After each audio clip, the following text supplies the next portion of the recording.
Golden Spiral Media presents The Blacklist Exposed.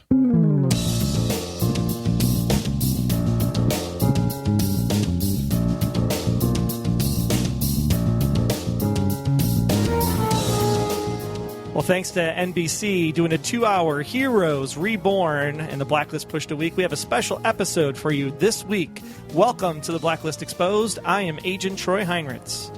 And I'm Agent Aaron Peterson. I can't tell you how excited I am for you guys to hear what we're about to share with you. We had an interview. Troy, why don't you tell them? Who's our interview with? It is with co-executive producer and writer, Mr. Daniel Knauf. And I could tell you some of the stuff that he did in Season 2. If you're not familiar with the name, he did the Mombasa Cartel, he did Karakurt, he did Vanessa Cruz, he did the Kenyan Family, and he did Monarch Douglas Bank, the infamous meetup with Red and Berlin at Coney Island, or what was Coney Island since they're in Virginia, technically in the show. Yes, and he also, he worked on the origin story for Dembe, which, as everybody that's ever listened knows, one of my favorite characters.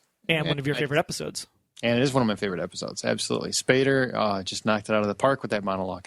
This is going to be, I think when we went into the interview, we didn't know how long it was going to be. We didn't know what we were going to talk about. We had some ideas with questions we wanted to ask, but Daniel was so open to elaborating and telling. He's a gifted storyteller. Obviously, he's a writer, but he's such a gifted storyteller. He went into so much detail that I think anybody who's a fan of the show, you're going to want to hear the entire interview. There's so much good stuff here for fans of The Blacklist, fans of James Spader, fans of Daniels, fans of John Bokenkamp and the whole crew, man. There's some great stuff. Megan Boone as well. There's great stuff throughout. Yeah, even if you're a fan of Alias, like we always talk, because John Eisendrath is part of the show, and he talks about some of the stuff that John pulls in from that perspective. He even goes into Liz. He even gives a really great story about Tom Keen's character. So, you know how everybody loves Tom and the things that he's doing. You're going to know a whole different side of Tom by the time this interview is over. We guarantee it. He actually, I will give him credit, he might have swayed me on how I feel about the Tom and Liz romance. Yeah. It's possible. He teared up a little bit on the interview. That is not true at all. I never did that. All right, maybe a little bit. One thing I do want to stress is that he does, I don't know if he addresses, but he definitely hears out Troy's stupid mom theory. So give him credit for that. Yeah, you're calling it stupid when you hear the interview. You're going to laugh as much as we did. Yeah, you're going to love it. He is a great sport, and I'm sure deep in his heart he realizes how crazy Troy is, but we'll find out if there's any truth to it as we do the interview. And with that, without further ado, here is Mr. Daniel Knauf. Hi, Daniel. Good evening. How are you? I'm fine. I have with me my co-host, Mr. Aaron Peterson. Hello, Aaron. How's it going? Hey, Aaron. How you doing, buddy? I'm doing great. You sound like you're out of breath, like you just ran to the phone. Oh no, I've got this where I live. It's like a tree house. It's like four floors, and I'm sitting up on the rooftop right now. Oh, that's fantastic. Watching the sunset over the Pacific.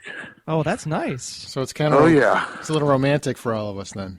Well, I'm actually in my mother's basement. That's not as appealing. Hashtag truth. I feel like we should open up a bottle of wine. That's what we need. Well, I if it doesn't come in a box, I don't drink it. There you go. So I'm here with it seems like every time somebody on staff or somebody opens their mouth, they just end up taking no end of grief. So there's a little bit of trepidation in this. So I'm going, no matter how circumspect or respectful I try to be, or even just friendly, I don't know why I have this reputation of being really persnickety, and rude even, it's like, I don't know, man. I mean, my friends, they all say, God, you remind me of like the Big Lebowski. I'm really sort of chill, when it comes right down to it. Some people get really wound up, man, If you were like the dude, that would be the best day of my life. I'll be honest with you, because I'm a big fan. Well, I am too. And of course, the funny thing people don't really realize, if you watch that movie again, the dude is the most uptight guy in the world. He's the only one who yells in the movie. He's always angry. He's always upset. That's a good point. It's really funny. It's just because he kind of comes off like this really chill hippie, but he's not. He's the most neurotic character in the movie. It's funny. He's like the hippies I know. Those are hipsters. Those are hipsters, right? Yeah, good call. All right. I'm going to have my own podcast soon. Oh, that'd be awesome. I'd be really excited for that, actually. I'm doing a podcast with Sovereign Sire. Really? Foreign Sire, yeah. She did a podcast with me, and we had so much fun doing it. Everybody was listening to it, that their companies goes, "Can you get him to do like you and him?" And she says, "Yeah." So she's trying to set it up right now. It'd be fun. Wow. What are you We are so good for each other's brands. Like, I lend her like sort of this class, this legitimacy, because I write kind of artsy shows, and then she's the porn star, so she gives me this kind of awesome notoriety. It's like great. We're totally feeding off one another. You are the dude. You really are. Whether you realize it or not, you're the calmer version of the dude with a cooler life. Yeah, I'm the dude's older brother. Yeah, there you go. I look at him and I go, "Hey, buck up. Put on your cowboy pants. Quit bitching."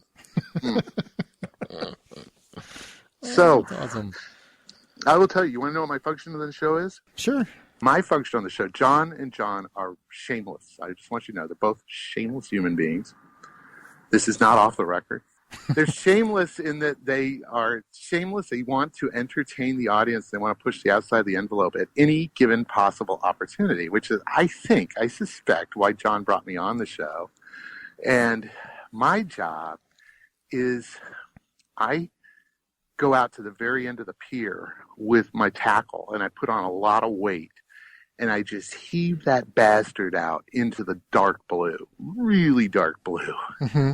And there's about 4 or 5 guys in suits that grab the pole and start reeling like mad, trying to bring it into the shallow water.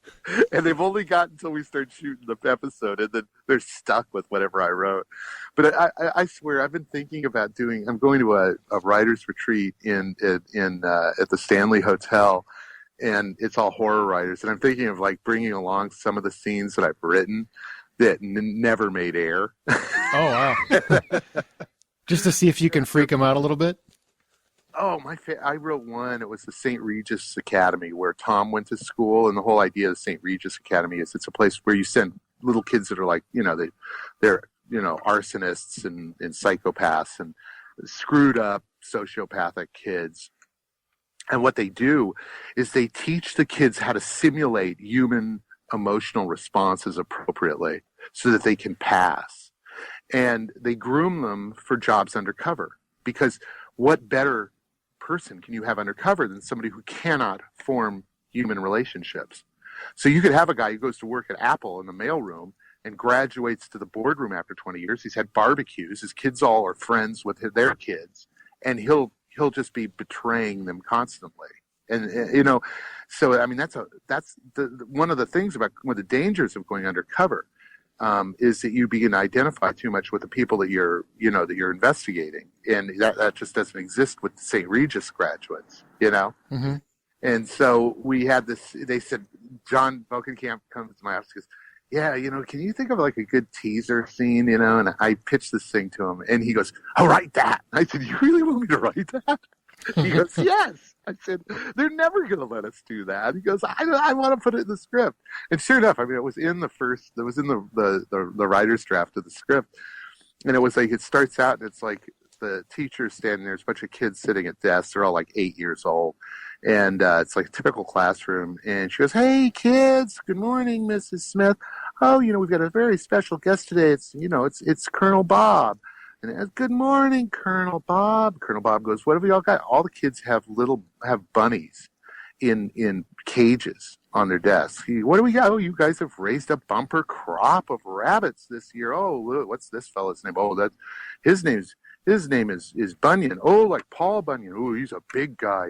Yeah, he's looking at the rabbits and he says, "Okay, kids," he says, "does everybody know what we're going to do today?" And, "Yes, Colonel Bob."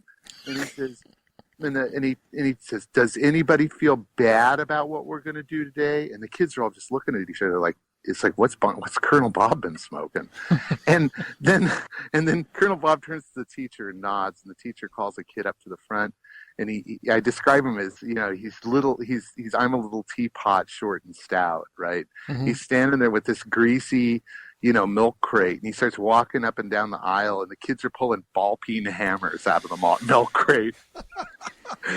And then the teacher and Colonel Bob step out into the hall. Colonel Bob lights up a pipe, and you begin to hear the hammers falling and the bunnies screaming. I describe him as he has this ghost of a smile on his face, like he's listening to a Mozart concerto. And then we're out to titles, and it was like the note that came back from the from the network was like, "Are you people out of your minds?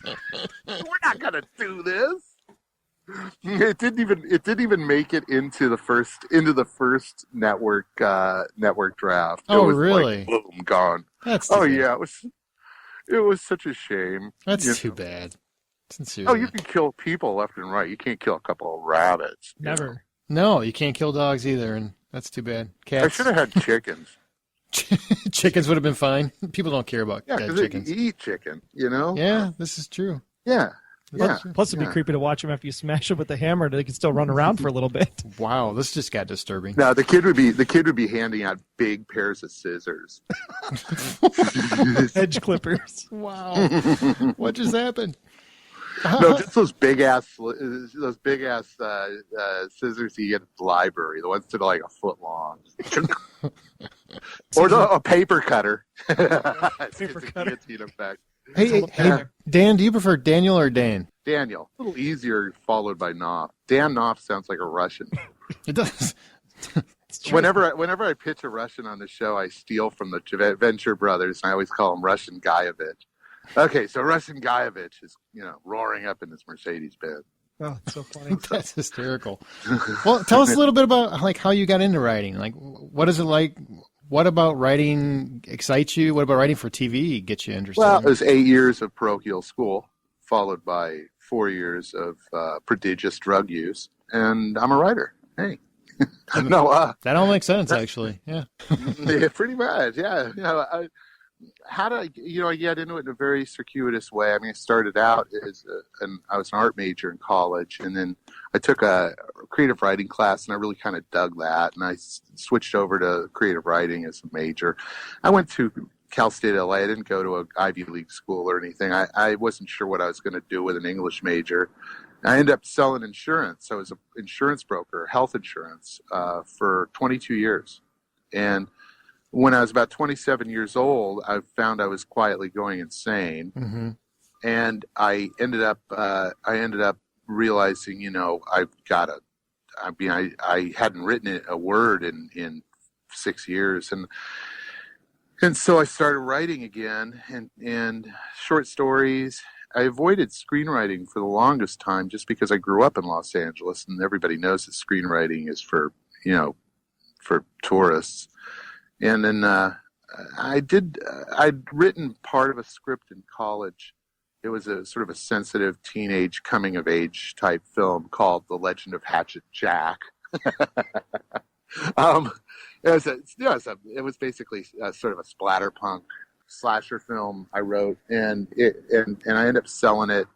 And I mean, I was kind of like, I was still, running a business and doing it on the side. It was more or less an avocation for 20 years. I did it. And then I had a project, Carnival, which I literally sold off of the internet. Mm-hmm.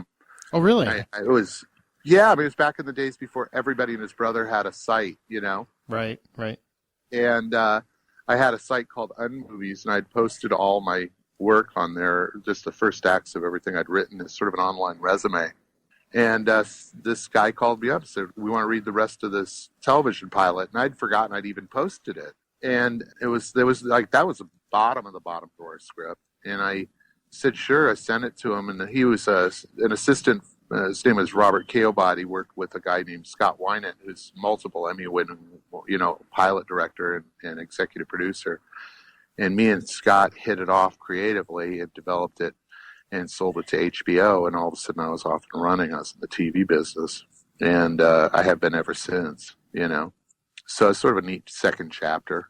That's really good. That's a segue, actually, then, because it's always fun to watch these writers. Like we worked with Tara Butters and Michelle Fazekas, they were kind of like attached at the hip. Do you find that it's better to have a writing partner, or do you like to write on your own and then just bounce ideas off of as many people as possible? Well, I work with partners too. I've collaborated on a few scripts. My mentor was Jan Fisher, who wrote The Lost Boys, and we wrote a couple of scripts together. Very nice. Big fan of that. Yeah, she was terrific, and so I've collaborated, but in television, especially The Blacklist. I mean, The Blacklist is really staff written. I mean, it is one of the few shows I've ever been on that is literally staff written, where you do act 1, you do act 2, you do act 3. At the end of last season, I said to John, I go, yeah, put me in, coach. Let me write a whole one. It's not always credited that way because you can only, WGA rules limit, how many people get a credit. Plus, some people, you're an exec, you're a co-exec, and you're paid for being a co-exec, so it's sort of part of the job to do some, writing here and there. So it's a lot of writing on TV in general goes uncredited. But I told him, I said, put me in, and I swear, trying to write one of these episodes by yourself, it's just mind bending. It almost broke my brain. I swear to God. I mean, it's just, they're really hard.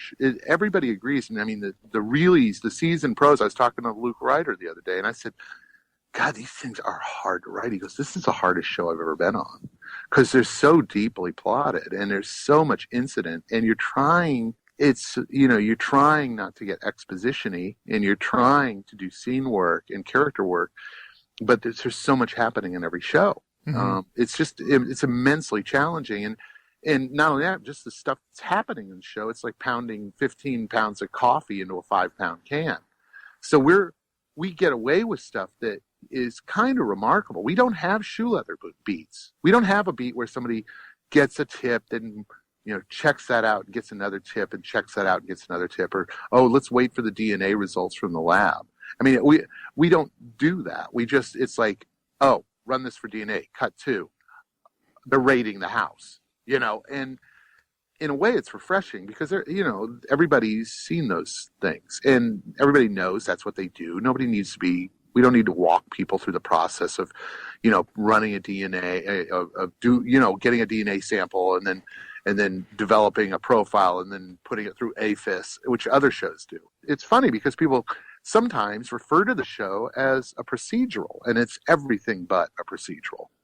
It's more akin to some of John's, work on Alias and 90210 than it is to a procedural. Oh, I wouldn't say it's been a procedural since, maybe the first half of season 1 when they were getting their footing and kind of setting the pieces in place, but not since then. I thought it was buying a procedural probably because networks are very comfortable with procedurals. Mm-hmm. They love them because you can repeat it and you can do it episodically. I think they sort of envision this as, bad guy of the week.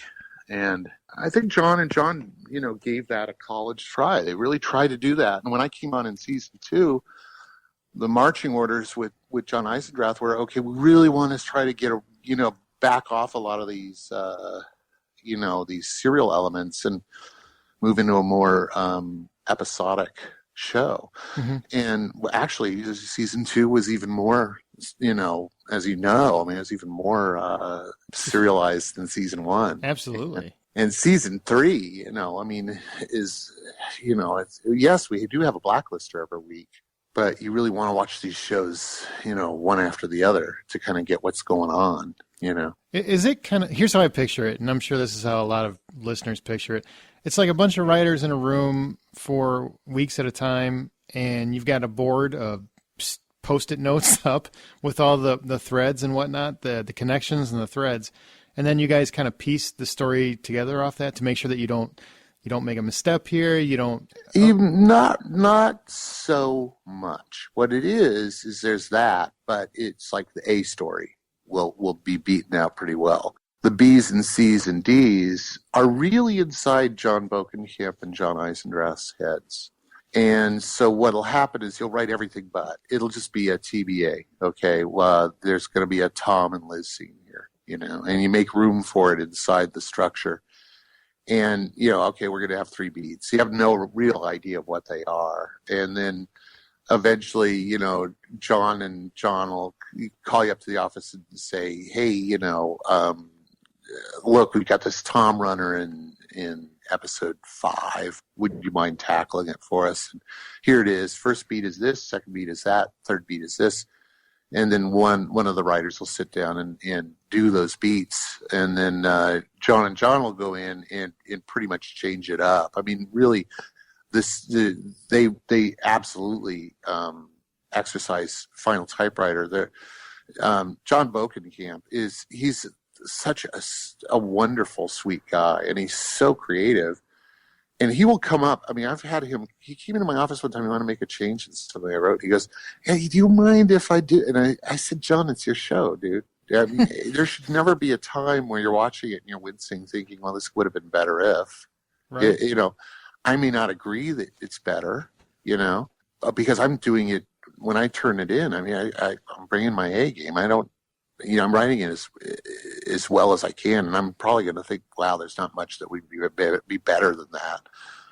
Occasionally, no, they'll do stuff that usually it's a lateral change, and it may be strictly driven by the relationship or where they want to go in the future, which they have totally embedded in their brains, So we're not always, as the staff, is not always privy to, okay, where are they taking us this season? In the serial, where is Tom going? We'll talk about it, and they'll take pitches, and we'll discuss it. But it's something that they go up and sort of it's like the College of the Vatican. They'll go up and they'll come back down from the mountain. They'll say, okay, this one got white smoke, and the ones that didn't just are never really mentioned again.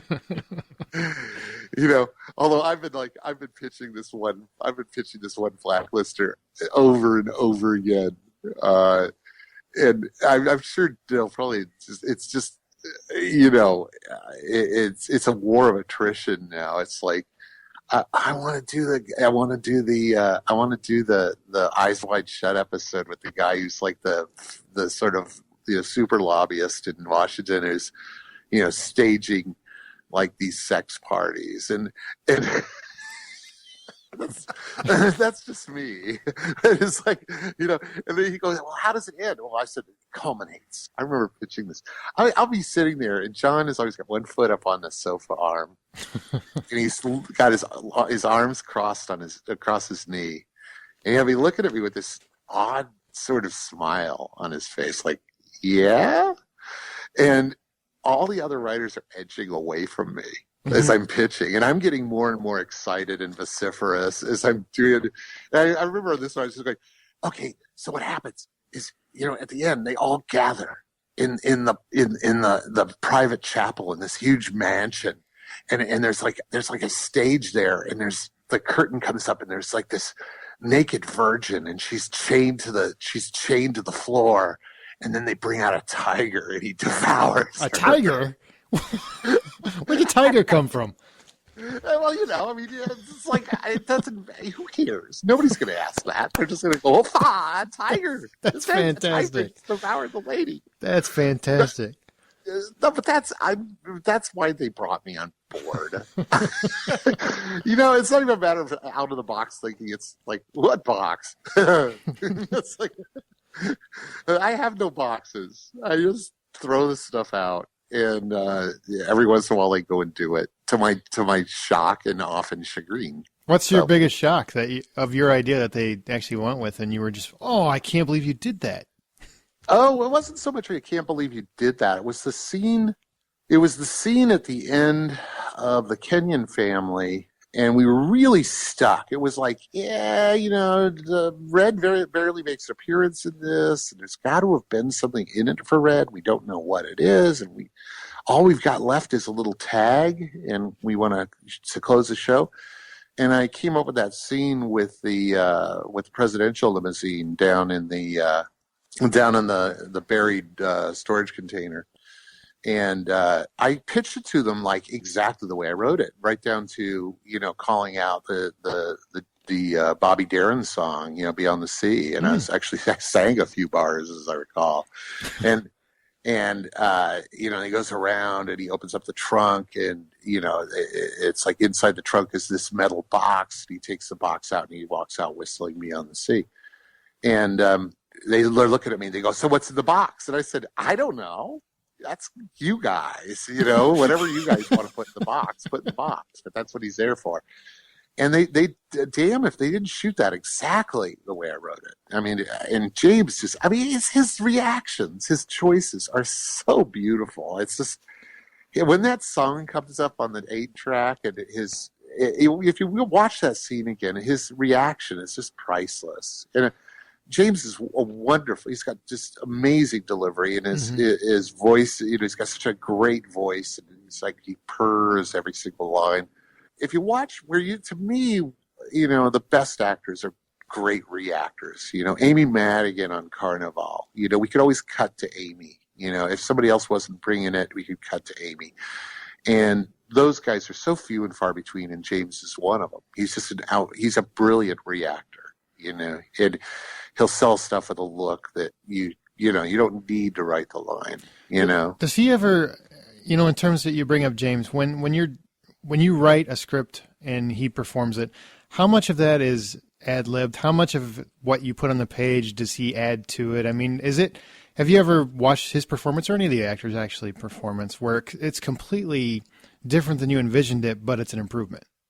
No, not really. I mean, that's hard to do in TV because, you're really 1, 2, 3 takes at the most. And everything's got to match in the editing room. And so you try to, I'll tell you, with James, he's kind of like Robert Mitchum. It's like, just hand me the script and show me my mark and shut the hell up. No, I'm just kidding. That's not what he's like at all.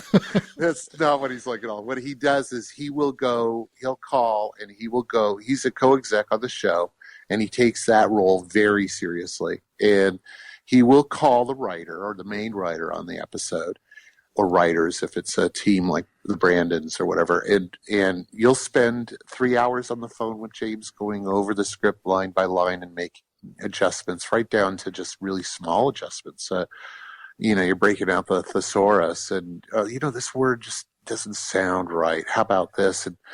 And Will really, he takes immense care with not only his lines, but all the other actors' lines as well. And it's pretty much spot on as far as what's written. Sometimes the intent of scenes will change just because there's not a writer on set, but never, it's never to the detriment of the show. It's just once those scripts go to New York, it's really up to production. And Brian Watkins, who's basically George S. Patton over there, they just do a killer job of making these things work on, these are complex scripts. Each script runs about 44 to 46 pages, and we'll have as many as, 60 scenes. And you get into company moves in Manhattan, and it's brutal. I mean, it's just brutal. I went out there one time, and it's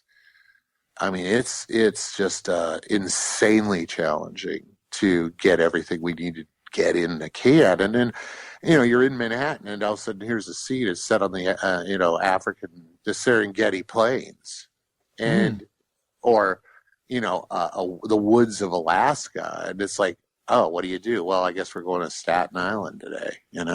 It's like Staten Island has been like Africa. Staten Island has been Alaska. Anything with trees or grass, it's freaking Staten Island. That's great. Oh, God. Well, scenery is actually a really good question because I really love amusement parks. And so you have the first epic meeting between Red and Berlin in Monarch Douglas Bank, one of your first episodes. And Coney Island is in the background. Well, they gave us a big book of locations, and I keyed in on Coney Island instantly just because that's when I did Carnival, that's what I love. I love the essence of just the essence of showmanship, which is carnival and circus and freak shows. That just has always attracted me. And whenever I tell people, I joined the circus, that's what I do.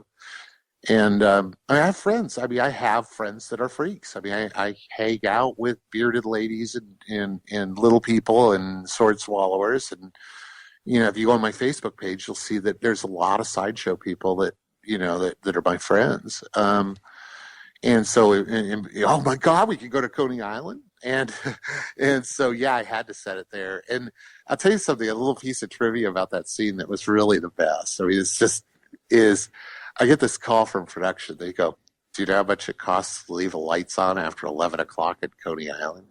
I go, how much? $36,000. You're kidding me. Yeah. But wow. That's not the big deal. Oh, it was, I'll tell you, the Beyond the Sea by James Darren. Yes. That was $75,000. I can believe that, though. The royalties for that's a classic. Oh, yeah. But, I mean, I swear to God, my dad fought in the Pacific Theater, and I think I've done more damage to the Japanese than he did. With Sony. They're probably going, getting off on these scripts. Oh, that's funny. So we did. Anyway, they had to leave the lights on for the scenes, and I always thought, it's so great because some guy over in Hoboken has some waterfront apartment and he can't sleep, because the lights are on it. It's going, what the hell are the lights doing on at Coney Island at 3 a.m, And wow. I was thinking, wow, you're really making an impact here. I mean, there's probably people who are getting up cranky and maybe getting fired or, going home and beating up their spouses because I left the lights on at Coney Island all night, But yeah, that's the power of showbiz. I was able to leave the lights on all night at Coney Island, but it was a wonderful scene, and again, those two guys together were so. It was almost I wish we had to kill him off. Berlin was so great. Oh, I loved him. Oh, but I mean, I'll tell you, my favorite character on the show. Everybody has their favorite. Everybody loves. I mean, Mr. Kaplan is a fun character, and oh God, the guy works at the DMV. Yeah, I love Glenn. Glenn is really. I mean, if that is so John Bokenkamp. His first name for Glenn was Jellybean. He says his name's Jellybean. And John, I think, writes every line of Glenn's dialogue. And John's a very funny guy. Mm-hmm. I love watching the Glenn scenes. But I got a soft spot for Tom. I'm very protective. I kind of took Tom on as a personal project in season 2. I really wanted to ground him and say, okay, who is this guy? Who gets married? Who can sustain that kind of a role in living in the house with not just an FBI agent, but somebody trained as a behavioral scientist that actually pull it off. And where does he come from? And it really became something kind of it was sort of my Moby Dick, It's like I want to make this guy work so that it makes sense, and it's not, Ryan has just done such an amazing job, and he's a very controversial character. There's a lot of fans that just hate him, and I love him, and I'm always stepping up online and saying, they'll say, I wish they would just kill him off, and it's like. Not over my dead body. I mean, as long as I'm on the show, he's going to be alive because I like writing. So see, we have Danny. we have that debate because Troy's a big fan. I am a fan of Tom. I'm not a fan of the romance. I think between he and Liz, just because of this juncture in their relationship, I think she should probably gut him and leave him somewhere. But I do like that you keep putting him in situations where you think he can't get out of it, and he finds a way. I mean, he's kind of like his own Red. Yeah, well, it's a nuanced relationship. I mean, the thing I thought about was imagine if you were born without you'd never been held by your mother. You'd never had those key bonding human relationships. Okay. You've never felt love. You've never felt loyalty. You've always felt you've seen other people and you can duplicate it. But, as far as you're concerned, they're just putting that on. It's not real. You're just doing what other people do so you fit in. it's all a scam. You've never genuinely felt bonded or attached to the other human being, and then suddenly you find yourself feeling those feelings at 30 something years old. And it would be analogous to being, I would say that falling in love for the first time at that age, the experience of it would not be pleasant. It would be almost like you've got a stomach flu. It would be like, oh my God, what's wrong with me? And in a way, and I've told people this, when the new writers came on this year, we've got just amazingly deep bench with Don DeNoon and Dave Thomas and just some fabulous writers. And I always say the story of Tom is the story of Pinocchio, and Liz is the good fairy, and she's turning him into a real live boy. And I think that's a fabulous story to tell. Now you're getting me a little bit. You're getting me a little bit. So I'm getting you a little misty. A little bit. Yeah. Absolutely. I mean, when you look at that scene when him and the Major are sitting there getting interrogated by the Germans, and then the photo comes out of the child with Elizabeth Keene's name on it, and it's just like, why would he have that? Number one, if he cares about her, wouldn't that lead people right to her? It has to hold some significance to him. Did you guys put that in there on purpose? These are talismans. Yeah, these are talismans. These are like holy objects. You keep them close. You're not going to put that in a drawer. You're going to keep that close. So Tom is assembling a soul. That's what he's basically doing. It's like, in a lot of ways, it's kind of like the protagonist in Dark City. You're waking up and you can't remember everything every 24 hours, and you have to assemble your past. Or the androids in Blade Runner. You find a photograph that came with a frame of a mother and a child, and you say, "Well, that's me and my mom." It becomes a precious talisman that you hold, and you're building a collage that represents your past, even though it's totally maybe false. It's that flotsam and jetsam. Can I ask you another character question, since you brought up like how you're trying to basically? I love that illustration of the fairy and Pinocchio. That's great. Dembe, you wrote Dembe's origin story, right? Yeah. How did you come up with that? Did you draw on any stories that you had seen, personal experience, personal stories, reflection, news stories? Yeah, what? I was kidnapped as a child. That's what I thought. That's what I heard. Yeah. Turned out as a male prostitute from the time I was 8 years old until I was about 12. And then I got too old. That sounds right. And they chained me to a standpipe in the basement of Bordello in Mombasa. And that's where my dad found me. I love I love how you just kept going. Good for you. I was writing from experience. That's commitment. Yeah. I wish I could tell you where that came from. I really have no idea. You just, sometimes you just, it comes from the ether, and it was like, and there was quite a bit of collaboration with James on that, as I recall, because it was a long, the beauty of writing for James, you get to write gobs of dialogue. You get to write these big monologues, and you also get to use words you never get to use, like ballywick. Like, I mean, come on. And he delivers it beautifully. And he and I, really, he was so into crafting that particular piece. And I had the bones of it down, but he refined it so beautifully. And so it really was a collaboration between me and James.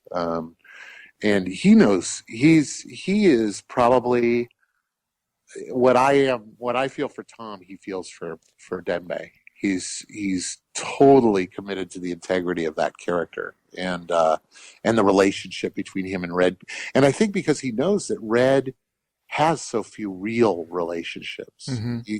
He lives in such an upside down dark world. but what he has with Dembe is a father-son relationship of complete honesty. And every time it looks like some harm might have come to Dembe, he really is. The character is very upset. It's like, oh my God, I'm worried.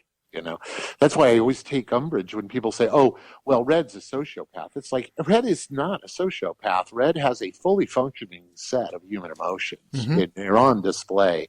He never lies. He got incredible integrity, he's probably the most sane, rational person on the show. If anything, you might say he's an objectivist. You might put him in Ayn Rand territory, I got a question in regards to that, because you said, he never lies, but then in the pilot, he says everything about him is a lie. So which one's the truth? Well, yeah. I'm speaking, I'm broad brushing it. I'm talking about, when it comes to people who are close to him. Okay, understand. He does not lie. If he will lie to get the job done, but I think he does, rather than lying as much as and that line, by the way, is not so much, it's lies that were said about him. Absolutely. Yeah. He said about himself. But I think with Red, it's more about what my father was. He was educated by Jesuits, and they had this thing called a broad mental reservation, which is just not telling the truth, which is different than a lie. It's just withholding the truth. And I think Red is guilty of that. He keeps people on a need-to-know basis. I just can't. I've never written an outright lie for Red, but I don't know the show inside out. I can't. Right. I'm sure that people have. They said, well, he lied about this. But if you go, well, why did he lie about that? Well, maybe it's to save somebody's life or misdirect them into doing something stupid so that, he could expose them or whatever. I don't think he gratuitously just, tells untruths. And that's a great part of the show, because people glom onto that stuff. They sit there and they go, hey, I was, trying to mouth the lifeguard, and I never went by a pool ever since because she belched up the sauerkraut or whatever it was in season 1. And then everybody's like, well, weren't you in the Navy? They hold on to those nuggets. And I think that's what's so great, because then you have like Madeline Pratt, and then she's like, was any of that story about Christmas Eve true? And you're just, and the audience is left hanging like, was it? Man, so good, so good. Well, he loves to tell a story, and I would say that he probably embellishes just a bit. Probably. He's a raconteur. He loves to tell stories. There's probably a grain of truth in everything. Whenever he gets into the playing spin the bottle at somebody's house when he was 14 years old, I'm sure that there's some truth in that story. Yeah, I feel bad for whoever lost that game, because they're probably dead. Yeah. Well, I want to personally thank you, because Dembe is one of my, if not my favorite character on the show. It's not Red, and I know that says a lot, because it's a very very minimal character and there's very little dialogue. It's just he has such a strong presence, integrity. It's well done. Well, I wrote that with Vincent. We collaborated on the first draft, and John had plenty to weigh in with on the Dembe story. But we really, going into the draft, I was saying, personally, I thought Dembe is one of the more intriguing characters in the show, and let's do an origin story for Dembe. And I said, yeah, the audience is going to love this, And I was right. It's weird, in this business, everybody talks about them, they, they'll like this, or they won't like this, or, them. And I've never met them. I don't know who they are. All I know and all I can know is what entertains me. And I just sort of say a little prayer that whatever entertains me entertains a bunch of other people, It's the best you can do. But to try to, act like you've got your finger on what the audience is going to like is just, it's hubris to the nth degree. But then again, there are times where you just, we follow the chatter online and we see which characters people are interested in. And I think the next character will probably see a little bit more of, information leak out about private life. It's probably Mr. Kaplan. People are very interested in Mr. Kaplan. So, that's been, we've revisited that topic many times in the room of, hey, we'd like to do a little story that tells something about her. Give her maybe a little runner with a little emotional component to it, I've thought about, that maybe she betrayed Red, and it only becomes apparent that she betrayed Red a long time ago. Ooh. And she did it for a reason, but it's now come home to roost, and it's like Red kills people that betray him. But is he going to kill Mr. Kaplan? And, or was there a good enough reason where Red says, that's exactly what I would have done. That's what any right-thinking human being would have done. What I asked you to do was wrong, But I don't know if that's what it'll be. It's just that's the kind of thing we talk about. It's just to give her something with a little meat on it, And I love how that comes across when you talk about Mr. Gray in season 1. And he's like, he accepts the fact that, yeah, Red, I sold you out, and I'm actually willing to die because I still care about you. And he takes his killing, his suffocation, just mercifully. It was just, wow. Well, how do you do that? And Sam too, right? Speaking of raconteurs, when I was in college, I was in love, and there's this girl I was in love with went to Boulder University, and so University of Colorado at Boulder, and my dad had paid for an art class at Art Center College of Design. It was quite expensive, and I remember going to I didn't have enough money for a plane ticket, and I really wanted to see this girl, and I quit the class and I collected a refund, and I bought a plane ticket. And I went and visited her, and in the meantime, every Tuesday and Thursday night, I'd leave the house and say, "Oh yeah, I'm off to my class," And then finally, my dad said, "What's with the class? You haven't gone for a couple of weeks." I said, "Oh well, I ended up dropping it. I wasn't learning anything." He says, "Well, you're supposed to get a refund for that. You got to check into that." And I said, "Well, I'll try." Yeah, and I kept putting it off. My dad finally called the college, found out I had collected a refund like way back in the semester, and he confronted me with it. And I very, well, I cannot tell a lie. You're right. I stole from you. And my dad says, you don't get brownie points for accepting the inevitable. I think that's kind of Mr. Gray. I mean, it's hard to give a brownie point. Something. Well, okay, you can kill me. It's like, what's he got to lose at that point? It's like, oh, come on. That's a good point. Yeah. If he'd been totally forthright and he had said, "I completely betrayed you, so you should kill me now," maybe Red would go, "You know what? I appreciate your candor, and I'm going to give you another chance." But it was, that horse had left the barn. He doesn't get any brownie points for that. Oh, it's a far, far better thing I do. Go ahead and suffocate me. God. Such good stuff. So when you think about all these blacklisters that are out there, now we're coming into season 3, Red and Liz are on the run. It looks like he's going to have to reach out to these blacklisters. The one thing that I was really intrigued by, because we did a full rewatch. We watched all 44 episodes over the summer. And wow. Tied that into the comic books that have been released. I watched the first 22 when I came on board. I had never watched an episode of the show, so I binge watched it for about 2 days, and oh my god, it's a lot. Yeah, your brain just starts melting out of your ears after a while. Don't you love cable? Or are you like 13 and I'm done? Whew. Oh no, yeah, cable's kind of awesome, but I mean, this show is. I just watched it and I was flabbergasted. And the only guy who could pull this off is John Eisendrath. I mean, as far as keeping all those plates spinning and having everything tie together and having everything work, it's an astonishing piece of work, and it's so disgusting how we're being ignored at Emmys. I mean, if this show was on cable, we would have gone home with an armload. Oh, easily. Oh man, there's so many. The Good Wife, I'm sure it's a wonderful. Whatever. Blacklist. Why isn't the Blacklist up there? I don't understand. You know what, James, for his performance not get nominated is just it's appalling, and I think the writing is, and of course it's sort of I'm self-dealing and everything, and I can't think of any show that's better written than this show. I mean, I've worked on all those shows. I mean, I've been on cable. I did Carnival. I did Spartacus Blood and Sand. I've done those shows, and this by far is the most difficult, complex pieces of writing I've ever done.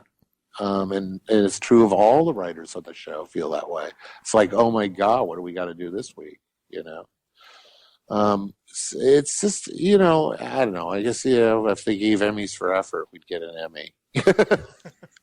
Whatever. Well, I think Spader was seen as kind of just a real omission this year. I mean, I realize it's John Hamm's year and everybody wanted to make sure he was nominated because it's the final year of Mad Men, but Spader just, for me, blew everybody else out of the water. I know more people that talked about that performance than I do anything else, any other lead male in a drama. Well, the people who vote on these things, here's what you get. Okay, let's take a look at Vince Gilligan's work, which is absolutely stunning. Absolutely. Okay? And you go, okay, what about, it's Better Call Saul. Got skunked. Okay. What's the difference between Better Call Saul and Breaking Bad? Well, Breaking Bad just for some reason was sort of a critical darling. Better Call Saul is sort of like, you've gotten mixed reviews. It's like, what's cool, what's not cool. And I think a lot of these Emmy voters are people who don't even watch TV. They're in their, they're in their 60s. They don't even watch it, and their grandchildren are coming up to them going, "Yeah, man, this show on premium cable, which I won't name, is so awesome, Grandpa. You got to watch it." And he goes, "Well, I guess if Little Boots thinks that it's cool, I'll vote for it." Boots. That came off as kind of bitter. Don't use that. All right. No, you're welcome to use that. I like that. Little Boots. I'm going to use that all season. Are you kidding me? I'll tell you something about it. I listen, as far as Emmys go, or Oscars or any of that stuff. I had a conversation with Scott Wynant one time, and I said, we're driving up to the set. I've got this. It's like the biggest train set in town. When you're running a show, it's like you're like this little demigod, and whatever you say goes. I mean, you've got it's like, oh well, we need a Ferris wheel. Okay, well let's start pricing Ferris wheels. Oh, we got to have the Ferris wheel fall apart while it's moving. Oh, well, how do we rig that?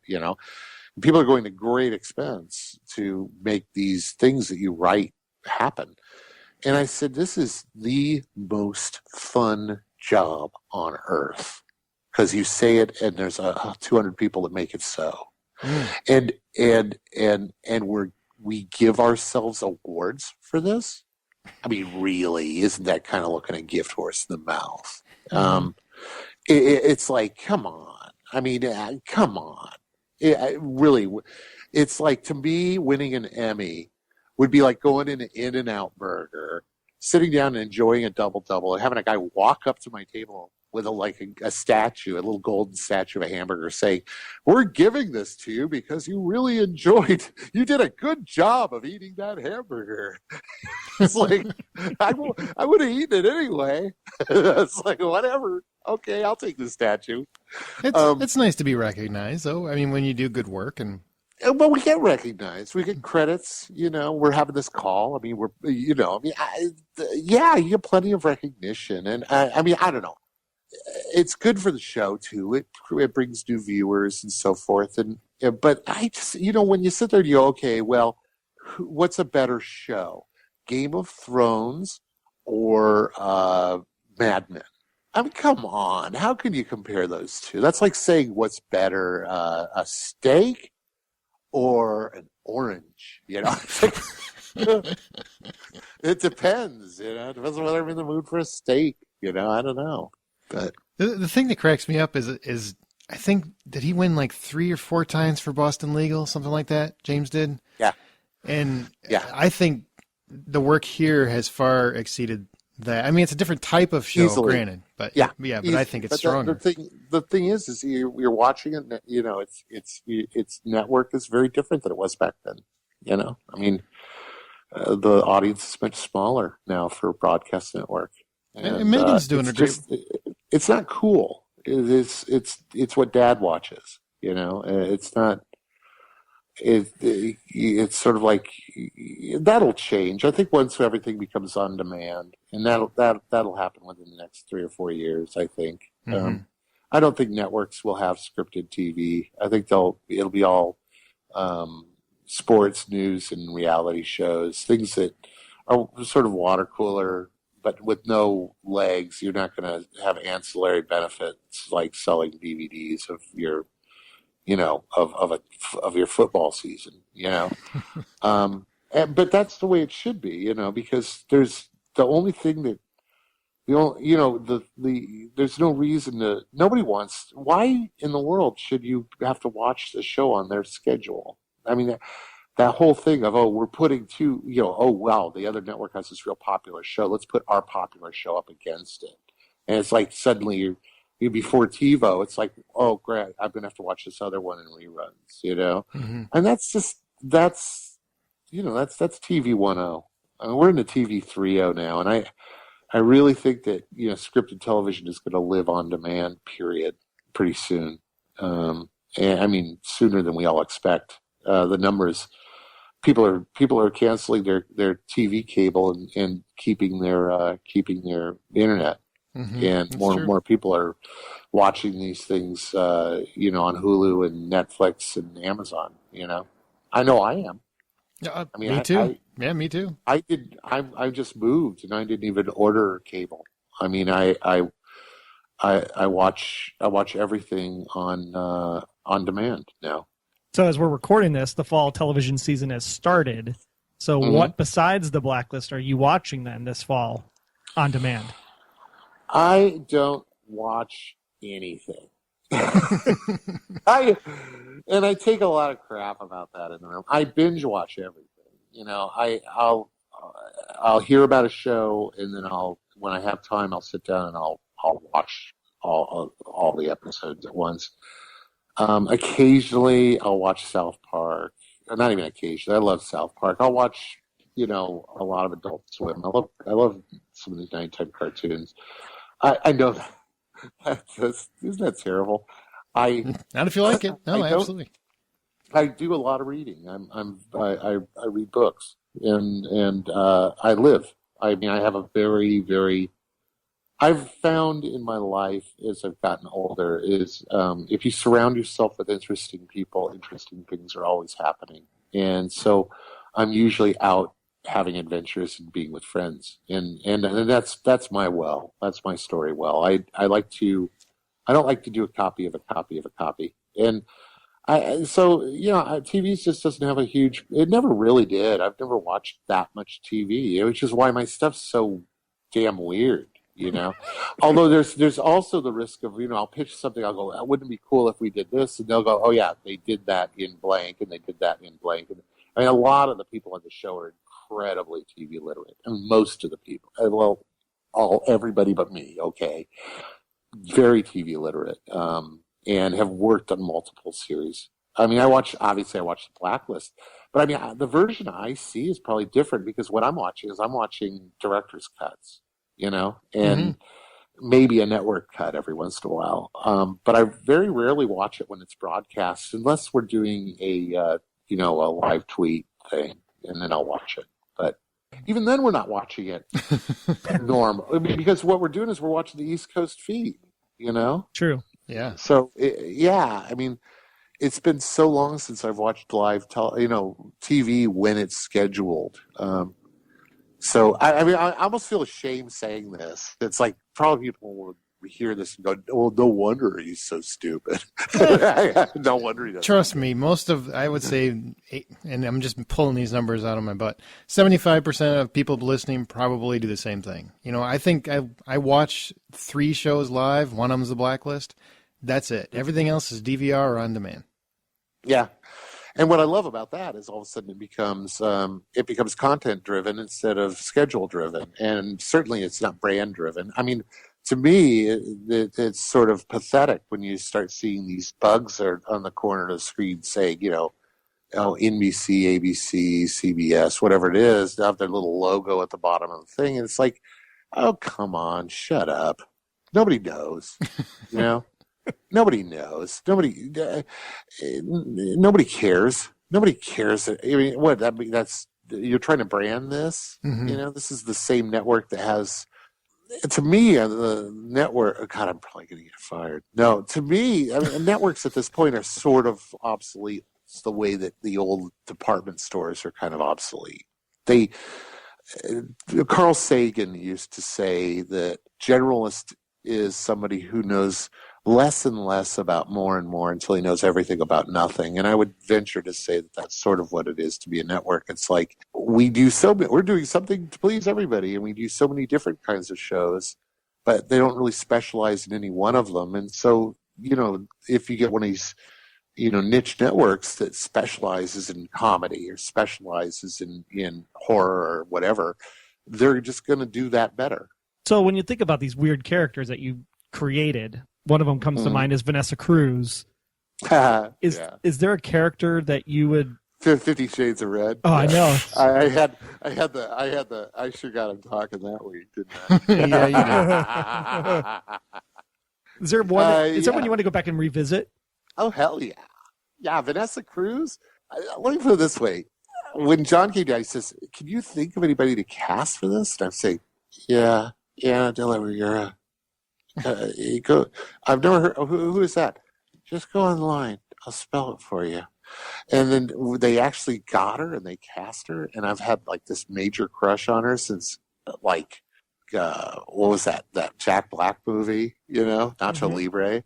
Oh, I Lord. fell in love with her in that movie. I was going, oh, she's even dressed like a nun. I forgot about that one. Oh, yeah. Oh, God, and she's so beautiful, and she was so good in the show. And the really fun thing about it was getting to watch the dailies and seeing how charming she is. I mean, as soon as she'd get out of character, she was just smiling and laughing, and she's just such a sweet person. And I mean, I've been really lucky to have people like Peter Fonda, who was a childhood idol. I mean, I had a poster of him on the Captain America bike as Easy Rider over my bed when I was a kid. And you're going, oh, look at that. Now he's my meat puppet. Now he's my meat puppet. Yeah. It really is. That's one of the fun things about the show is coming up with these blacklisters, and just these twisted characters and what they do, Oh, it's got Karakurt. I got a question about him. Michael Massey is he's an actor I've long followed because he kind of had an unfortunate incident early in his career. Mm-hmm. But he's such a good character actor. Did you know he was going to play Karakurt, or is that just Well, Michael Massey and I are besties. Are you really? Mike Massey and I have become, over the last year in particular, become dear friends. He played Belyakov in Carnival. Right. And we had this, he only was on a couple episodes, and we started having these conversations between takes. And I met him again. We kind of got reacquainted through another friend, and we sat down and we picked up right where we left off. And we've become, fast friends since. And so I went to John and I said, we gotta come up with something for Michael, because he's just perfect to be a blacklister. And when the character came up, I campaigned heavily for him, and he got the role, of course. So yeah, that role was pretty much written for him, and so he tore it up. He did a great job, He did. He's a great actor, and he's. Oh, he is. He's one of those actors where he pops up, and people go, "I know him from somewhere. Where is it?" And you don't realize he's been in so much that he's just. I've had the privilege of sitting down, and we've had long conversations about art and acting and writing and what it means and the role of the actor, the role of writer. I mean, that's pretty much all we talk about. He's an incredibly creative guy, and he's a good guy. He's not all about himself. And where do you live anyway? Where are you broadcasting? Chicago based. Yeah, too bad, because if you were out here, I'd introduce you to him. Well, now I'm in LA. No, we actually I interview. If you ever get out to LA, you've got my number. Just look, just give me a call, and we'll go out. We'll have drinks together. It'll be fun. I will take you up on that. I'm a fan. I interviewed a director on my other podcast, The Wolves of Savin Hill, a while back, which he's in that movie, and I brought him up. I'm just a fan. 24. I loved his work in 24, so I was happy to see him pop up. He's amazing. Mm-hmm. He's really amazing. And he's a good guy too. Yeah, he's just a good guy. There's not I've been really fortunate. I've worked with some Clancy Brown, another just stellar personality, sweet guy. Will Smith. I've worked with a lot of really good people that are just nice people. And, it's so sad in a way, because it's the people who behave badly. We won't name any names, but we know who they are. And it's the people who behave badly that get all the press. And so people get this idea that, hey, if you want to be really successful in Hollywood, you need to be an a-hole, And so these guys show up and they're jerks. And they think that's how big stars, if you want to be something, cop an attitude, And the truth of the matter is, people with long careers are all really nice. I had the privilege of working closely with Wes Craven. I was actually going to ask you about that for Sleepers, right? Yeah, and he's one of the nicest people I've ever known. Period. Just an absolutely charming, friendly, erudite, educated, just a warm human being. That's these days. And I talk to other people, especially you get up into your 40s, and around there is where you start going, you know what I'm working on is not as important as who I'm working with.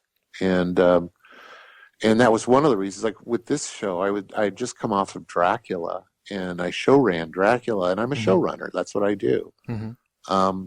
My agent called me. She said, would you consider not show running? It's up for 3 different shows, all 3 of which have come and gone. You know what I mean? Mm-hmm. And I said, well, yeah, I'm not interested in being on staff.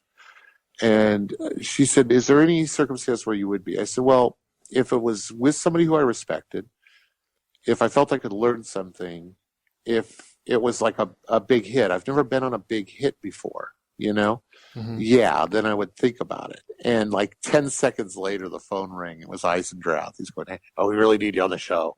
And I was like, oh, you bastard. You had my agent vet me. She really said, oh, yeah, he'll do it. Nice. And so, but, it was checkmark city, because, I worked with John Eisendrath on a show, very short-lived show with Christian Slater called My Own Worst Enemy. My Own Worst Enemy. Love that show. I did. Yeah, I guess I impressed him. He and I got along really good. And, whenever I hear about a showrunner, it's oh, you want to work for him. He's really hard. Well, I just think of being in school, and it would be those teachers that had those reputations. Oh, yeah, you don't want to take Reitman's class because it's really hard. And it'd be well, I learned more in Reitman's class than I ever will in, Mamby-Pamby Mrs. Groovy's class, Right. So, really what I hear is, when I hear, oh yeah, he's tough, it's oh, good. He has standards. People get branded as difficult in this business because they have standards.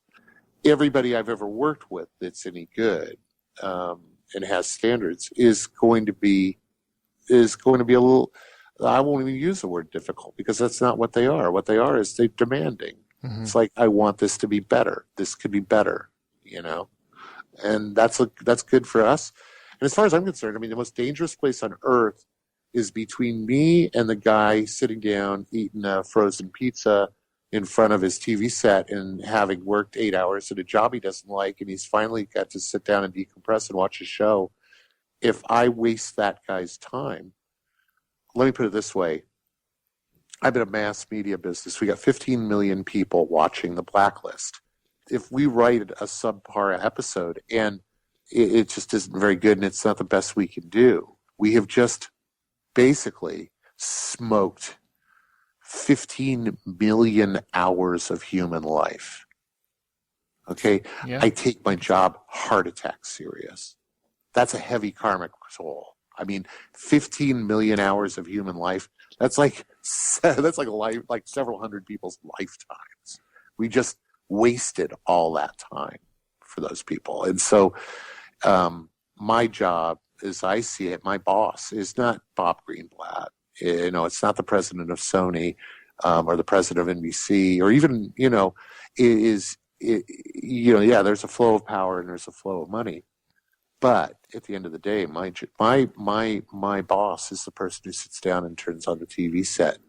And the most dangerous place on the planet is between me and that person.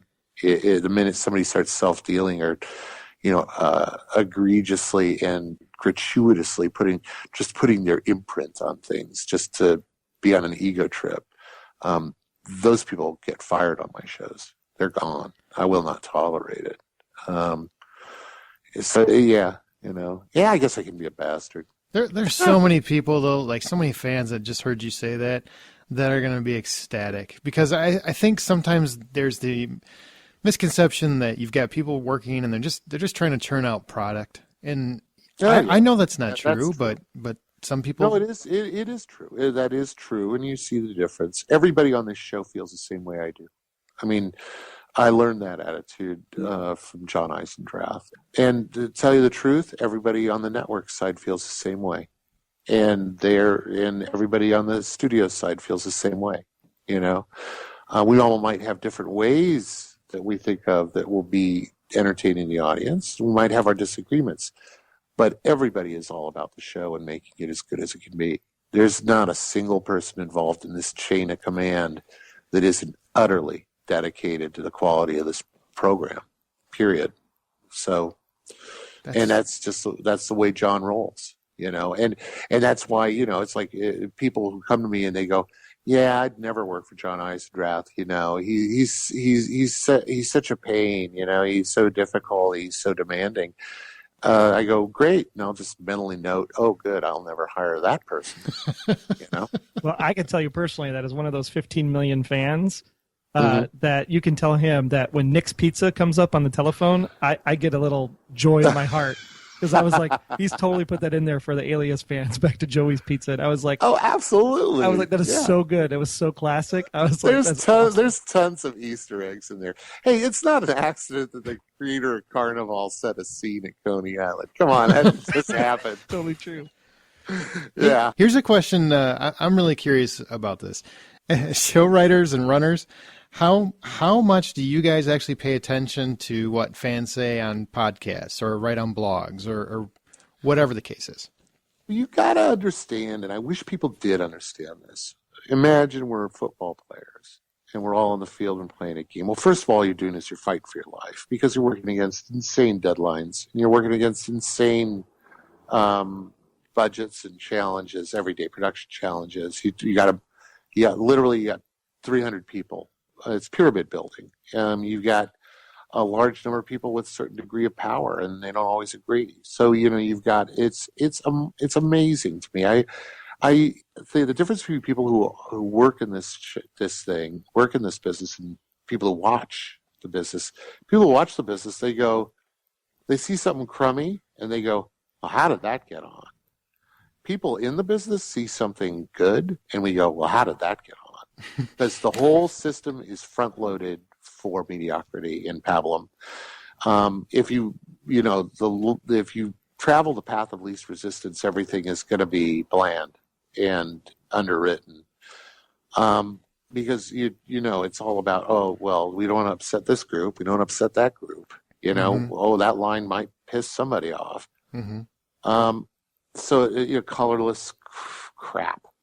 What happens is we're playing the game, and then about 6 weeks after the game, everybody starts weighing in on what works or doesn't work, what made them mad, what they liked, what they didn't like, and what we should change, what character we should write out of the show, and what character we should emphasize more on. But it's like we're broadcasting from space. You know, we're 6 light weeks away from you guys. So there's no possible way that we can take somebody's suggestion, even a good suggestion, into account, or we very rarely can. You know, I mean, but we do read them, and it is sort of like canaries in a coal mine as to whether we're doing a good job or not. You know, that's helpful, and it may inform us of what to emphasize more moving forward.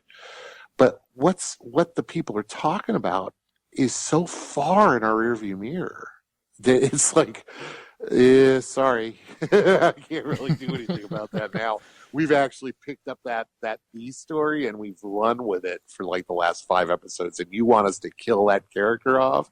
Ain't gonna happen. We're gonna have a lot of disappointed people for the next 5 weeks. You know, so the answer is yes and no. You know, and then you know, some people, you know, when you get into like Twitterverse or you get into Facebook, especially the Twitterverse, is you got a lot of people that have an agenda, and it's a personal agenda, and this is what they want to see. I'm looking forward to the wedding episode of Red and Liz, and if I don't see that, this show stinks.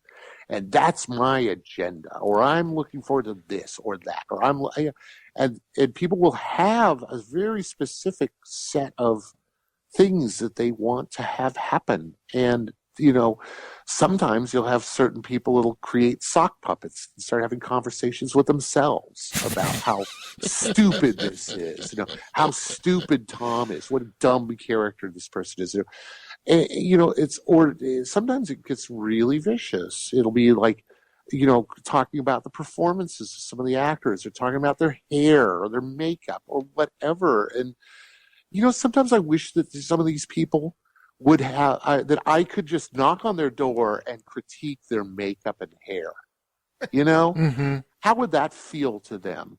Wow, a little heavy on the eye makeup this morning, aren't we, Mabel? Oh, hey, you're not wearing that skirt with that blouse, are you? Oh, and those shoes. I mean, really? Yeah. I mean, it's like, True. it's so mean and petty, and sometimes I'm shocked at. But you know, that's the bad news. The good news is that is such a minority. I mean, it's one fan in if you take all the fans together, it's maybe even one fan in 15 million. But even the people who are online, it's 1 in 1,000 is that way. But when they get that way, they're like typhoid Marys. It's almost like, you know, when you're on the freeway and you see that one jerk who starts driving down the shoulder at 60 miles an hour when everybody else is hung up in traffic. Oh, yeah. And all of a sudden they're followed by 30 people, you know? That's what happens. Sometimes people who are sort of on the cusp of being jerks see somebody being a jerk and they go, oh, good, all bets are off now. I can be a jerk too. They're a cancer in the fan community. But the fan community has a way of sort of policing itself, you know, which is good. But I've seen things that are just that, you know, things that people say sometimes that just shock me, you know. But that's, you know, sort of the dark side of the whole thing. I mean, I didn't just fall off a pumpkin truck. I've been in this business for a while, and I've seen some ugliness, but.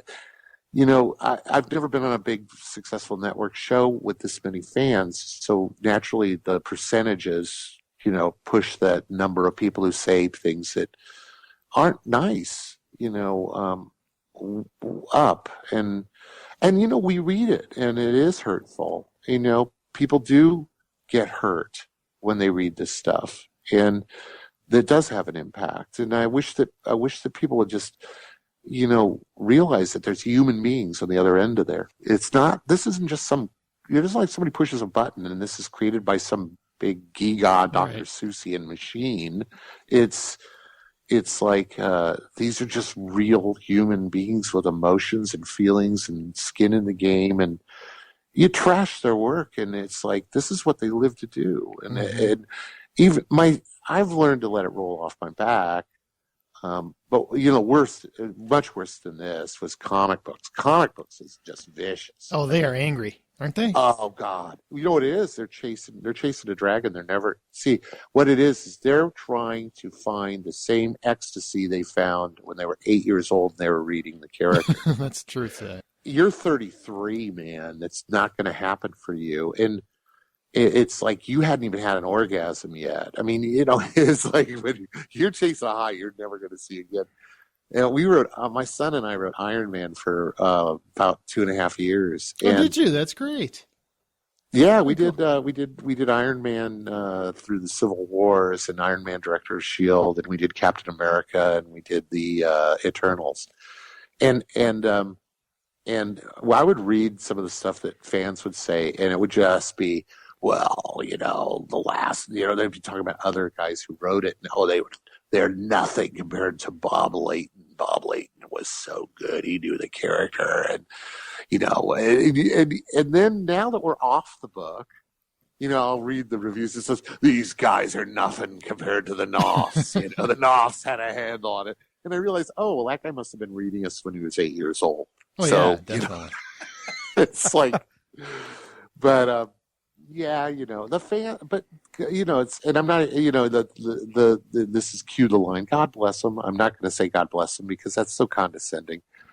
They keep us in jeans. They keep the show on the air, and they do love the show just like we love the show. I think sometimes that's one thing they forget, that I'm not going to say we love the show more than they do because we don't. We can't. They love the show as much as anybody can love a show. And hey, if they love the show, even if they're crabby, even if they're trolling, if they love the show, then hey, they're okay in my book. They're on my team. And so yeah, like I said, the answer is yes, no. Yes, we do listen to them. No, we don't always take their suggestions. If we took their suggestions, Tom would have been dead at the beginning of the last season. And Tom's been on a really interesting journey, I actually felt really bad for Megan Boone last year because, Liz, she had an arc. It was obvious she had an arc. We talked about it on our podcast. Yeah. She had a full season arc. And people were just, she's getting, the first 8 episodes. She's too weak. She's too this. She's too that. It's like, let it play out, man. This is. Yeah, then you find out she's holding them in a cage. This is a long game. It's not stop thinking short term. And it paid off. It was great, by the end. I think there's a lot of projection going on, too. I think a lot of people see her as weak when it's like, you know what? Sometimes people do make bad decisions, but we don't hate them for it. We just hope they learn from it, and people hold their heroes up to standards that they would never hold anybody they know up to, Absolutely. But Liz is a good, strong character. She's struggling. I mean, she's really got it. She's undergoing a real moral struggle. She's all over it. Poor thing. Oh, this season we're putting her through her paces. Well, I want to talk about. We're going to talk about season 3. We're going to ask you a little bit, whatever you can tell us. But I have to ask you something to see if you can at least put it to bed and kill it for me. That would be fantastic. If you can't, if you can't speak to it, I understand. But Troy has this ridiculous theory, and everybody's got a theory. That's fine, but his is insane. Seriously, Daniel, okay. This is insane. You're apologizing before you even spit it out. Because it shames me as a human being that he still that he has this theory. You're such a liar. Nothing would shame you as a human being. I've already figured that out. That's true. Not much, no. Yeah, you're shameless. But go ahead. He has this theory, and I realize you can't. There's no way you can say yes or no, but you can. If there's no way it's possible, you can say no. It's not possible. I could do a broad mental reservation. There you go. I'm great. I'm fine with that. That Red, obviously, is not her father, but is her, in fact, Liz's mother. Yeah, let that sink in. I swear to you. That's really funny. That's good. I swear to you. I if that's the way it pans out, That would be fantastic.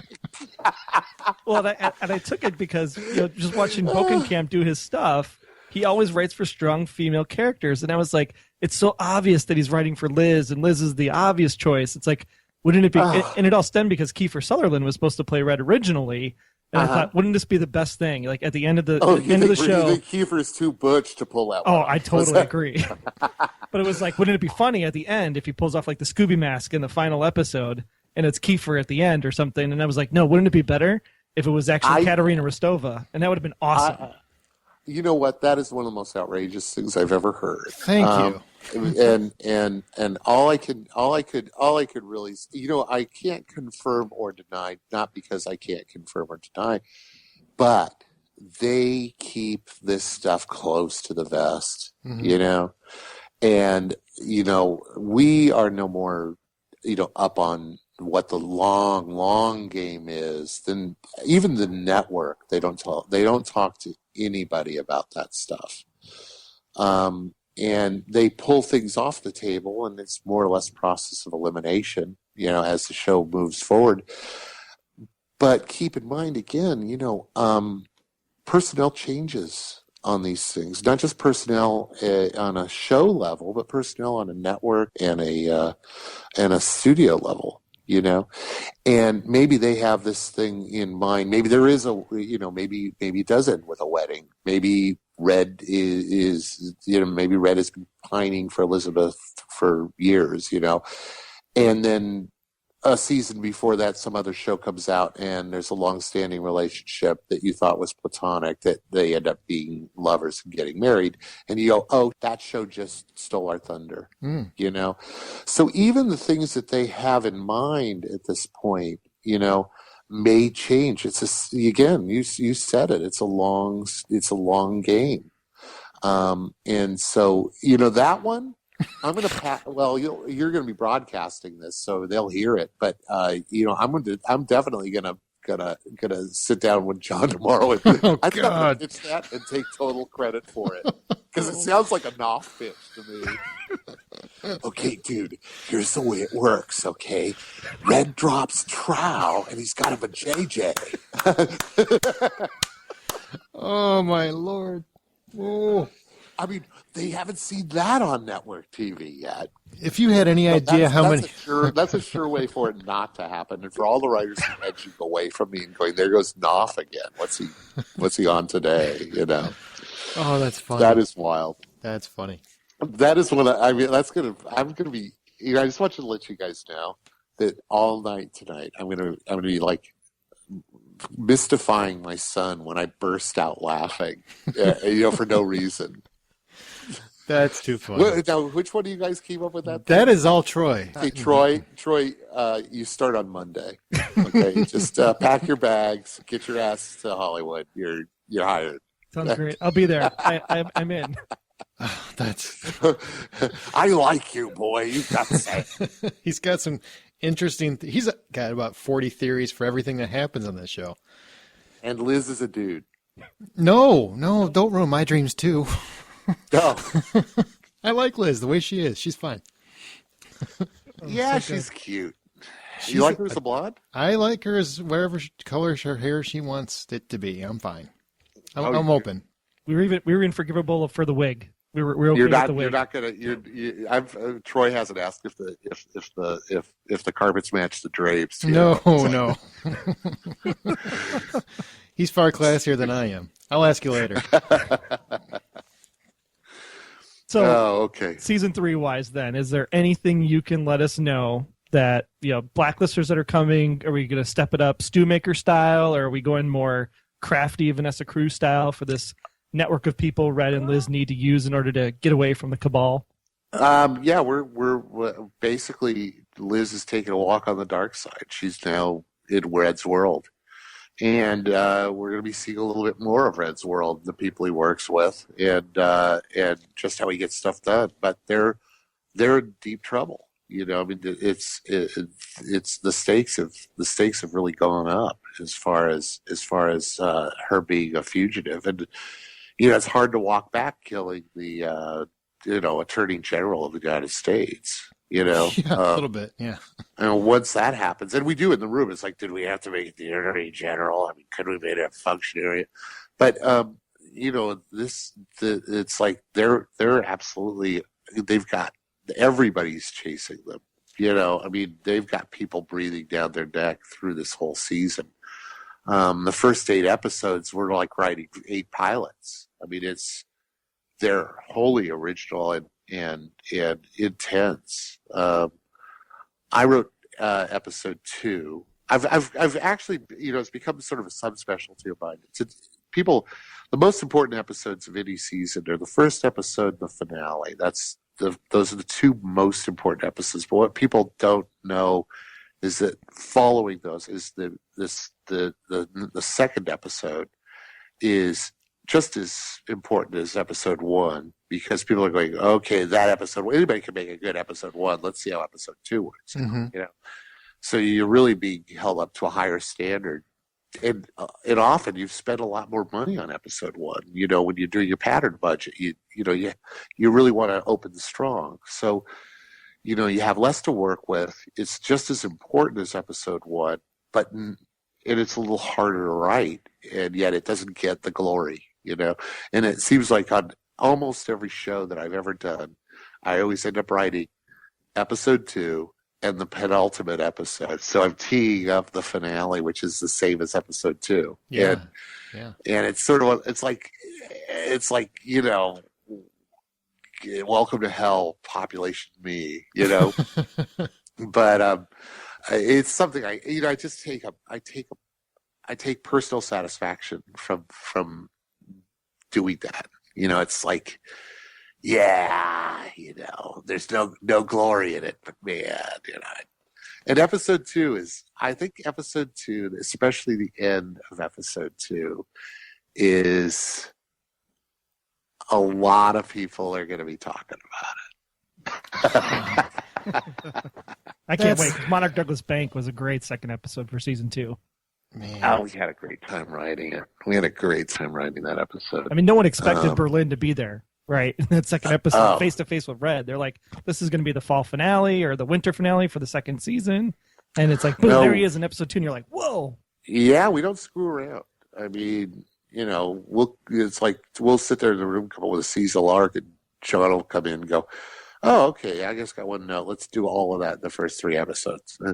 Okay, okay, boss. Maybe you can answer this, because I think this will help us, like, as we watch the premiere on October 1st.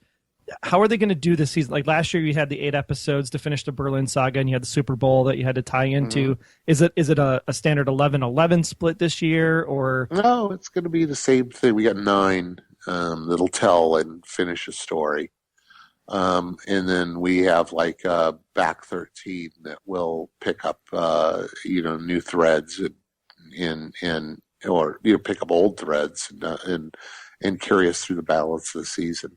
And there'll probably be a short hiatus between those two runs. Do you like that, or would you rather it was just one concurrent season? Well, like I said, my viewing habits are to watch one concurrent season in 2 days. I mean, yeah. Frankly, I mean that's the way I watch TV, and I think that's the way a lot of people watch TV. But still, there's people who they have to nail bite for the 2 weeks or 3 weeks we're on a hiatus. It's just, to keep in mind, once upon a time, a season of TV was 40 episodes. I mean, it was insane. But it wasn't insane because it took them, they'd do these episodes on a 3-day shoot. If you're watching Twilight Zone, they probably shot those episodes in 3 or 4 days. Okay. Mm-hmm. We are on a 9-day schedule. Usually we're shooting 10 days. So you take 10, multiply it by 22 episodes. You got 220 days of shooting. That's pretty much the whole year. It's a grind. I mean, it is an absolute grind. Sane men go mad. At the end of last season, just to give you an idea, the day we shut down for our 2-week hiatus, which was kind of ridiculous, it was like I just went to Joshua Tree, and it was just out in the middle of nowhere, just spacing it, because you just are burned out, and that is true of everybody on the show. I mean, from the guys in Transpo to the caterers, for that matter. I mean, everybody is just wiped out. Oh, I bet. Yeah, so I apologize. I would say, I apologize to the fans, and we deeply appreciate them tolerating these breaks, but we wouldn't be able to do it any other way. It just would be impossible to try to blast right through it. That would affect the quality of the show. You got to give people a little bit of room to just sort of be with their families over the holidays and do a little bit of a reset. Especially if you're a creative type, you need that juice to flow again, so you get that next burst of energy. Well, yeah, but I mean, even if it doesn't matter. I mean, I was, like I said, as an insurance broker for 22 years. No matter what you're in, we're operating at we're talking about 14-hour days, and this is for the writers as well as production. You're talking about 14-hour days, 5 days a week, with the writers often 6 days a week, 7 days a week. I can't tell you the number of times I have been in that office on Sunday at 8 o'clock, writing through until 7 o'clock at night. And it's like you just are going, and your personal life suffers. It's just and that's that affects morale. And if morale's no good, all of a sudden people start making mistakes. It can even get dangerous on a set. So it's just one of those things. When you're into a network run with 22 episodes, you have the luxury in cable of not having to do that. But when it's something like this, it's insanely difficult. By the time the end of the season comes up, you're looking at a bunch of people. It's like The Walking Dead. I mean, it's like everybody's suffering from sleep deprivation. They're going through divorces. Their children hate them. It's just insane. It's hysterical. And, yeah. I mean, sad. It sounds horrible, but it's still kind of funny. So. Oh yeah, no. I mean, I wouldn't do anything else. I mean, I'm not complaining. This isn't the nature of a complaint. We make it work, and Absolutely. We're proud of the work we do. But again, I guess it's in the nature of an apology in a way that I understand how frustrating it is to suddenly halfway through the season, oh well, golly, I've set aside this time during this day for them. Why can't they keep these things rolling? Because I really want to see the next episode. And it's like, God, it's just not humanly possible. Not when we're shooting 220 days a year. Mm-hmm. It's insane, is what it is. I mean, it's enough to drive me back to cable. I'll tell you. It's like, God, give me a 13. I mean, Dracula was 10 episodes. That was great. What's the difference between network and like HBO? Is there a huge difference, or it's about the same? What do you mean? Difference in what? In terms of I don't know, creative freedom or production or anything really. Is there a different sort of rules? It's becoming less and less, because a lot, like Bob Greenblatt was over at Showtime for years, and a lot of the guys who are running networks are coming out of premium cable and pay cable, and the lines are getting blurred. However, in network, what you have is like I said, taller orders because you got larger commitments. You have a bigger audience. It's not as much a boutique audience. You got standards and practices, which definitely have an effect on what you're doing. Yeah, I mean, because we're using public airways, we can't have nudity. We can't have people swearing all the time. So yeah, it affects it. But then again, that's okay too. I mean, on Carnival, I don't think we dropped the F-bomb. I think we dropped the F-bomb once in 2 seasons, It's just, you do what you do to make whatever works, Mm-hmm. So, in this, certain things work on network that would never work on cable, And certain things work on cable would never work on network. We tried to do cable on network with Dracula. I mean, Dracula was John Rice Myers, and it was the production values were phenomenal. We had the people who did, what's that? The British show, God, I just went blank. Game of Thrones? No, yeah, all of them. Downton Abbey? Downton Abbey. Okay. Yeah, we had the Downton Abbey production team on it. I don't know if you watched an episode of Dracula. If you didn't, I would definitely. I did. No, I liked Dracula. Yeah. It was gorgeous. It was gorgeous and beautifully cast. It looked like a first-rate cable series. It didn't fly on network because people that's just not what they expect to or really want to watch on broadcast cable or broadcast TV. We did get away with some pretty vicious stuff, though. I had a shotgun decap I was really proud of on that show. That show was pretty grisly. Yeah, it was good. It was fun. Oh, it was grisly. Yeah, but God, if you had one nipple slip, it's like, oh my God, call in the digital team. Let's turn her into Barbie. Quick. I liked it better than Grimm, and one's still here, and one's not, I guess. But hey. Yeah. Well, Grimm was again more friendly to the audience. That's true. Yeah.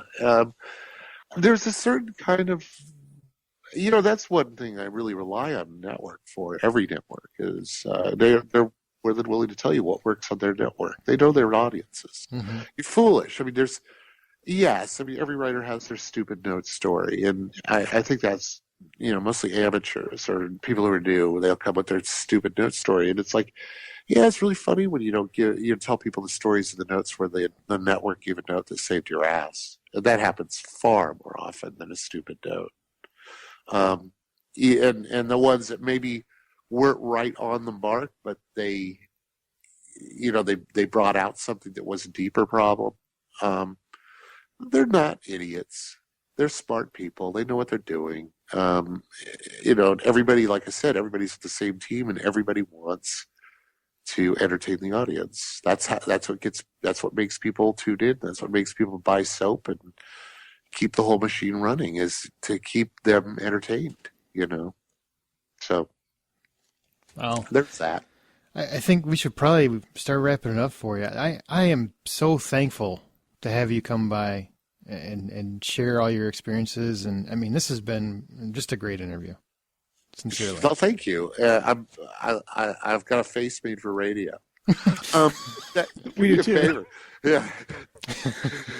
All right, guys. It's really been my pleasure. You guys are good. You ask a lot of good questions. That thing with Red, it's still like, I got this grin on my face. I'm just going, I can hardly wait to pitch that one. God. We tell John that we're big Alias fans, so we'll worship the ground he walks on if he actually makes that one happen. Oh my God, he'd have to have major stones to pull that off. That'd be awesome. Jeez, can you imagine the network if you pitch that? What? Yeah, that's kind of how I feel every time he mentions it. I'd hate to be, frankly, I'd hate to be the guy that brings that to James. I think he'd play the hell out of it. That's what I think.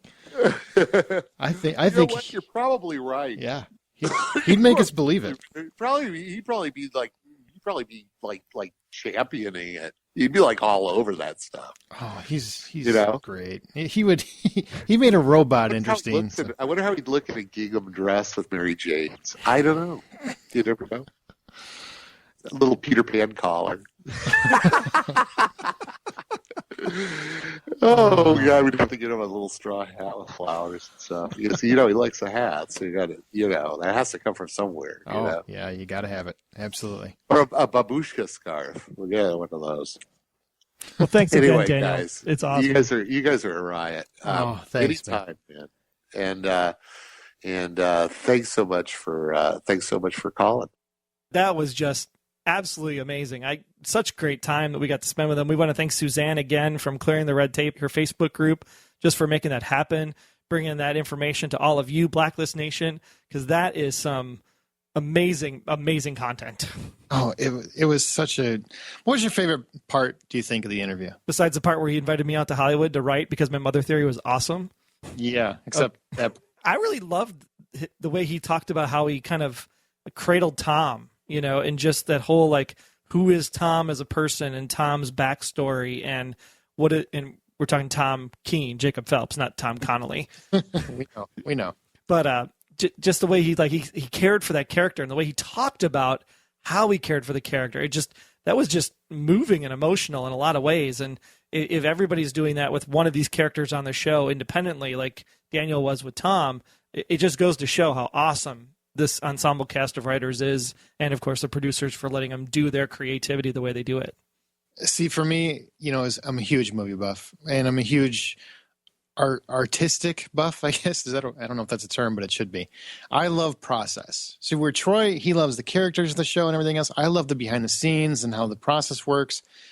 I think we both, whichever side we were on, we both got great detail and great answers on what we were concerned about or curious about. And I got a lot of great intel in terms of how the story is broken down, how the arcs are figured out, exactly what they're doing with characters and how they develop them and what their intention is. And I loved his analogy of what it's like to write on a show. And, when fans kind of go berate a show because they don't like something that happened, which we deal with doing this podcast. We always get people that do that. And we've even been there a couple times where we're like, man, I don't know. I don't like that. I'm probably guilty of it when it comes to Tom, especially. His anecdotes and his response to that, I thought was just moving and just deeply felt and deeply appreciated. And it's great to hear him, too, talk about the break that they need. We always complain about, the winter hiatus, and why can't we just have our shows? And you don't really think about is all these people that are involved in making this happen. And, yeah, they get burnt out, and they need a break. And I think that's really good to hear that as a fan, just to appreciate what I get and knowing that what I get is 100% top quality because of the small breaks that they were able to take. It's not the network doing it. It's truly, hey, we got this much story to do, and bam, here's our story, and now we need a couple weeks off so we can write some really good stuff for the second half. They have to break the stories, and they have to do it in a realistic fashion. They need that break. Otherwise, you're going to get just a bunch of junk. You're going to, I don't want to watch Hawaii Five-0 reruns. No offense to Hawaii Five-0. I want the Blacklist, and I think they need that time. And it's great to have him explain that in detail. But seriously, just everything in this interview I loved. And I'm not just talking about just because he was nice enough to come on. I really feel that way. I genuinely feel that way. Thanks so much again for everything, for Suzanne bringing them in, Daniel for being on the program. Let us know what you guys think. Give us a tweet at the Blacklist GSM. Drop it in the Facebook group. Just let us know, what things did you like from the interview so we can let Daniel know. Share it with him. That would be absolutely fantastic. And with that, we will get ready for the season premiere. That's right, October 1st at 9 Eastern, 8 Central on NBC. We are going to be on the run with Liz and Red. It's going to be fantastic. I so cannot wait. Super excited. I am so excited. I can't wait, especially now. Now I'm more pumped. Thanks, Daniel. Absolutely. Going to be so good, so good. Just remember, intel from you is what we want, and we have a few ways you can submit intel into the agency. You can interact with us on Tumblr, Instagram, Clamor, or as always, visit goldenspiralmedia.com/theblacklist to give us a call on the telephone or use your smartphone to send us a message with our send voicemail button. You can also subscribe to the podcast in iTunes and Stitcher from the website. And if you are really on the go, make sure you download our app for iOS and Android, powered by Spreaker. You'll find all the intel and analysis about this episode by visiting theblacklistexposed.com. Big thanks for listening, and don't forget, you still got another week to answer our profiling question. Other than Liz and Red's mysterious association, what is the one question you most want answered this season? I have lots, now that we talked to Daniel, that's for sure. Yeah. Oh, man, thanks again, Daniel. We really appreciate it. I hope you guys enjoyed the interview, and I think that's going to do it for this episode. Until next time, I'm Agent Troy Heinritz. That's at Troy Heinritz on Twitter. And if you want to learn more about me, just visit, about.me/Troy Heinritz. And I'm Agent Aaron Peterson. You can hear me talking about movies and TV on the Hollywood Outsider podcast, as well as Remake This Movie Right. We are available at thehollywoodoutsider.com or on Twitter at H_outsider. Be sure to subscribe, download the app, submit your feedback, but most importantly, keep yourself off of the Blacklist.